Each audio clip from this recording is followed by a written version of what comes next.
Atlanta. For New Orleans Saints fans, Super Bowl week more or less came to an end Wednesday. Nothing else that happens in Atlanta over the next 4 days really matters, well, unless Drew Brees upsets Patrick Mahomes and walks away with the MVP trophy Saturday. Other than that, what Roger Goodell had to say, or, in this case, didn't have to say, on Wednesday was far more important to the Who Dat Nation than what the scoreboard said Sunday night.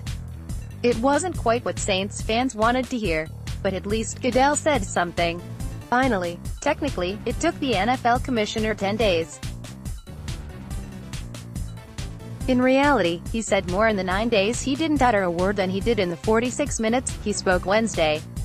Chances are, if there were no such thing as an annual State of the NFL address at Super Bowl week, Saints fans would still be wondering why they haven't heard from Goodell. Wonder no more. Goodell, in his annual address during Super Bowl week, basically said Wednesday what we already knew: it's a call that should have been made, Goodell said, referring to the controversial no call that played a pivotal part in the Saints' 26-23 loss to the Los Angeles Rams in the NFC Championship game. But the call wasn't made. And because of that, when Goodell spoke Wednesday in the spacious ballroom in the Georgia World Congress Center, a Saints helmet wasn't on a table in front of him. Instead, a Los Angeles Rams helmet was there, right next to the New England Patriots helmet and the Lombardi Trophy.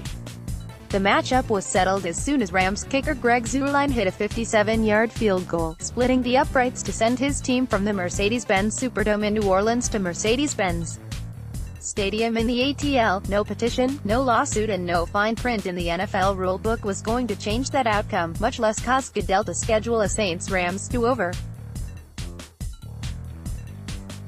Rule 17 in the NFL's book says the commissioner has the sole authority to investigate and take appropriate disciplinary and/or corrective measures if any club action, non-participant interference, or calamity occurs in an NFL game which he deems so extraordinarily unfair or outside the accepted tactics encountered in professional football that such action has a major effect on the result of the game. Did it ever even cross Goodell's mind? Absolutely not, he said. Goodell said he understood the frustration and disappointment of Saints fans. It was about as close to an "I'm sorry" as Saints fans were going to get out of him. And really, a public apology, with Goodell breaking down in tears and begging every Saints fan for forgiveness, probably wasn't going to be enough. The only thing Goodell could have said to satisfy the Saints would have been to tell them they're getting a chance to play for that trophy sitting just a few feet away from him. They won't get to. Instead, it'll be either the Patriots or the Rams. Not that Saints fans will be paying much attention. For them, Super Bowl week ended Wednesday.